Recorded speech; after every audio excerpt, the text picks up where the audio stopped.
mga Karupex, magandang umaga. Medyo busy na naman yung ating umaga ngayon. Medyo marami mga pa-order. Kita nyo naman siguro at lumalabas yung muscle ni Pili ni ano. Iikot ng ating patungan ng coil. Yung ating pa-order ngayon. Yan.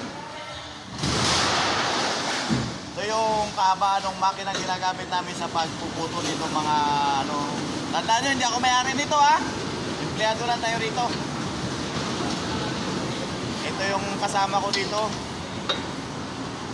Nakita nyo si Felix. Nahihirapan na, lumalabas na yung muscle kahit walang ilalabas na muscle eh. Sobrang bigat. So, mga 5 tons itong iniikot niya na to. Yan.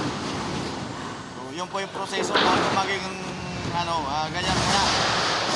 Kailangan mo na ikutin. So guys, salamat na daw. Back to work muna kami, medyo busy na eh.